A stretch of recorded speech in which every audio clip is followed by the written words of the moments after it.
From the 16th to the 18th of this month, May, we are going to be having an amazing time in God's presence, and it's titled Prophetic Convergence. Last year we had prophetic streams, and the streams have gathered and converged into something amazing that's about to explode in the city of Uyo.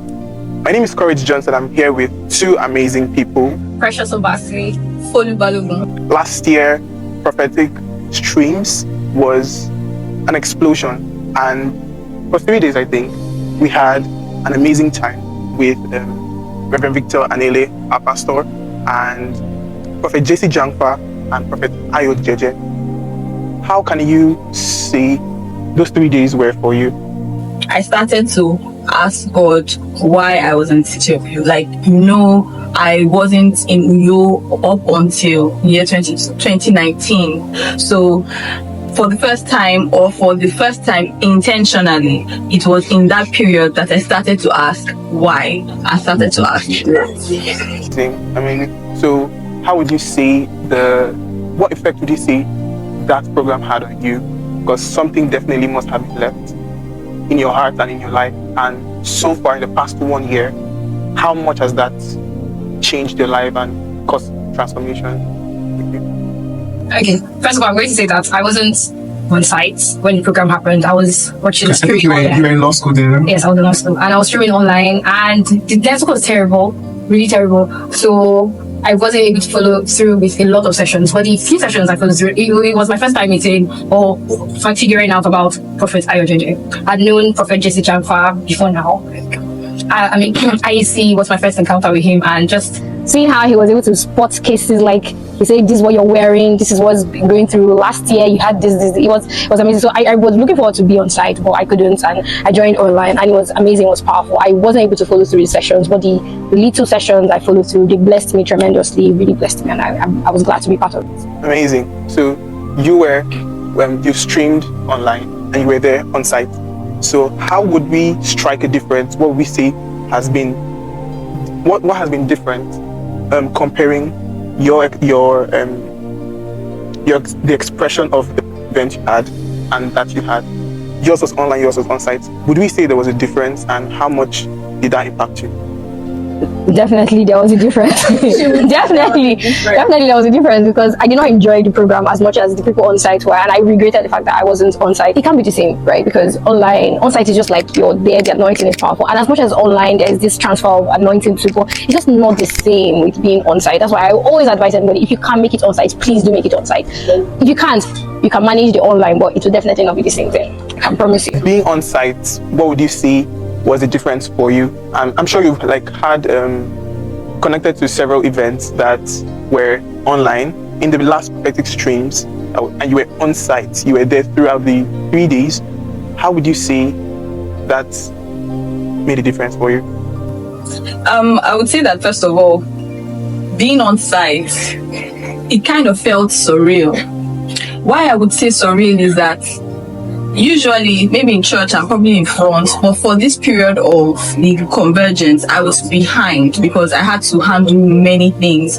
But that experience made me see the church and made me see the convergence through a different lens, because it was like I was here but I wasn't here.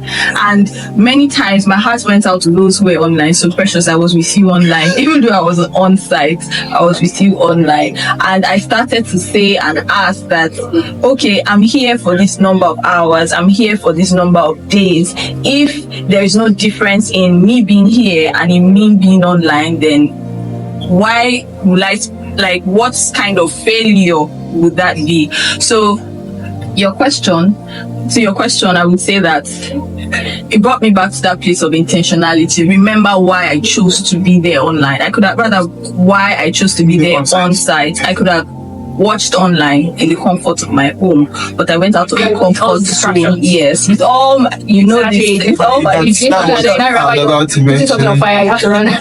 would definitely be cooking if I'm watching. Let's say I was online, I would have been cooking. Wrapping up the prophetic streams last year, what was the thing that stood out for you? That, like I asked in the beginning of the conversation, that left an indelible mark in your life, that you know would stay with you for a very long time?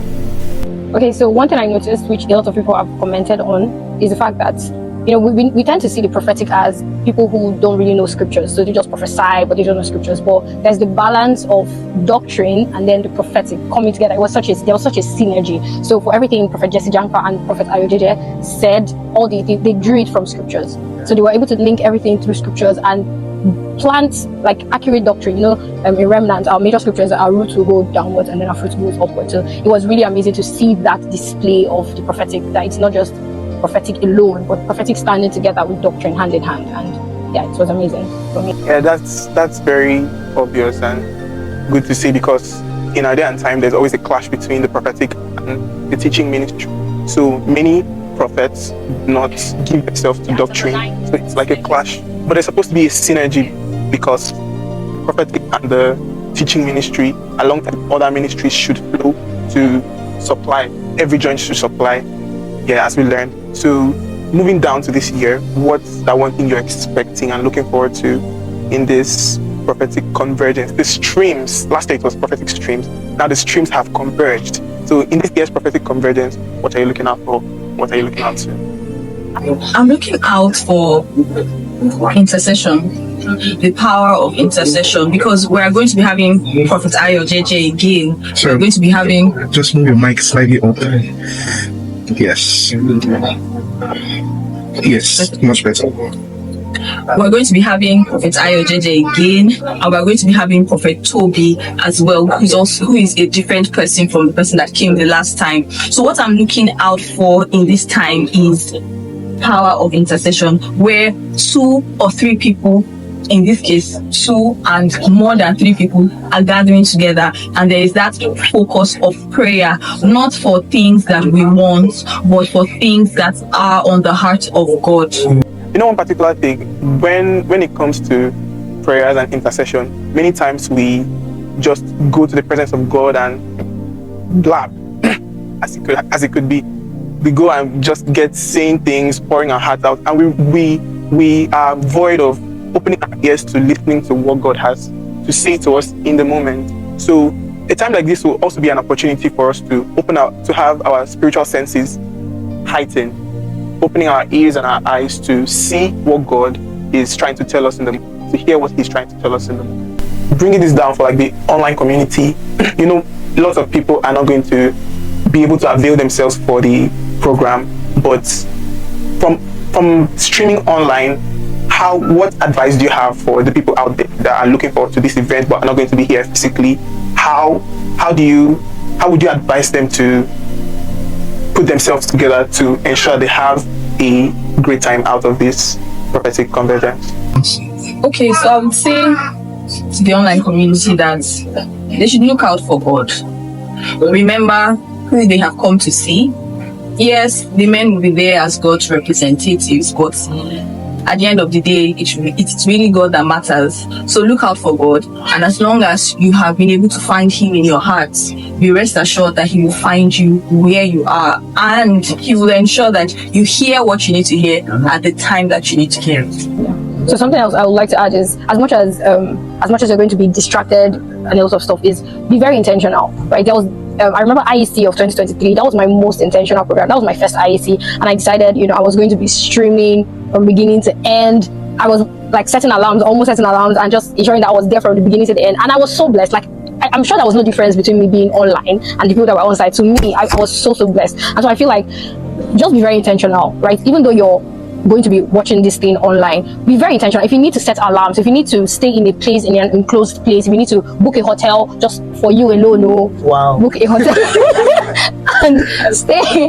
and just anything that will take away the distractions, please try as much as possible to minimize the distractions. You'll be so blessed, so that you'll not be like me that last year was not really into the whole stuff, but this year be very intentional. So the theme of this year now is Nayoth in Ramah, you know, in prophetic habitat. And my God, I like just the flyer alone. There's just this anointing, this power that the anointing carries. That you're like, Jesus Christ, I want to be here. So yeah, so it was so hard for us to pronounce that Nayoth in Ramah. We're like, what is this? Now what? Well, it's Nayoth in Ramah. In case you're unable to pronounce it, in case it's Nayoth. Say Nayoth. Nayoth in Ramah, meaning a prophetic habitat, right? A prophetic habitat. So That theme was called from Saul's expedition, and then he was found in a band of prophets, and then when in his presence among prophets caused him to prophesy. So yeah, it's found one of the prophets. So being present in an environment that's like a habitat that supports the flow of the prophetic. So have you been in such a space before, something that you're not exactly exposed to, but just being among people that give off that stream causes you to have such expression?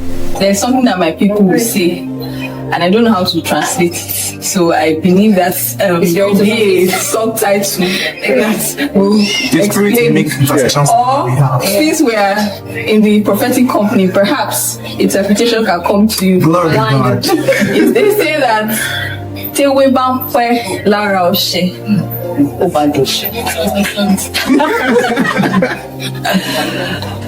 when you stay long in a place, you become like that place. So if for any reason you have not prophesied before, you have not leaned into or heard the heart of God or the voice of God, be rest assured that here, now, between the 16th, even before, even after, but much more after, will be the time where you would hear the voice of God. Yeah. You will know His will. You will know what He wants. You will know what He desires. And that's essentially what He desires for all of us. To know His will, to walk in His will, to not just prophesy, but what are you going to do with the prophecy?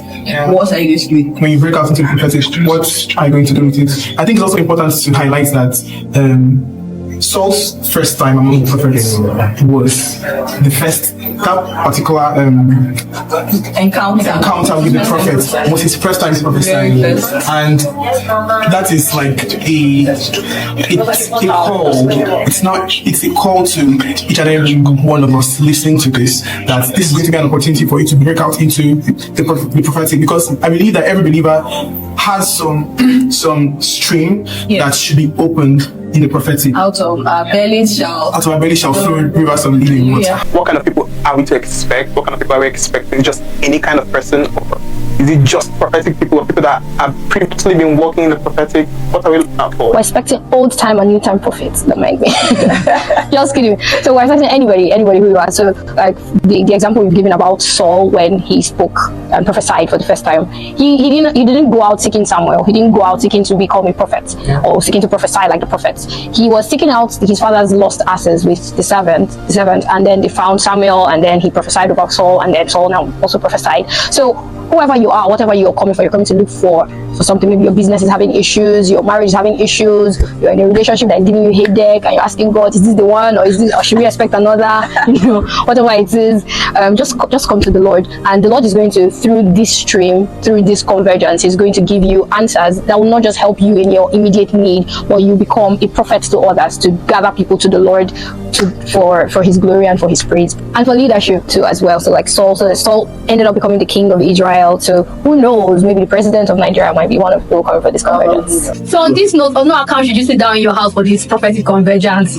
My dear, I am inviting you to the prophetic convergence Nayoth in Ramah, holding here at RCN Uyo on the 16th to the 18th of May 2025. It's going to be holding at the Remnant Hall, 29 Umoran Lane. It's also called Everyday Fish. It's off Accra Road, Akwa Ibom. Uyo, Nigeria, West Africa, Nigeria. So it's been an amazing time with these wonderful people. We're looking forward to see you at Prophetic Convergence, Nayoth in Ramah.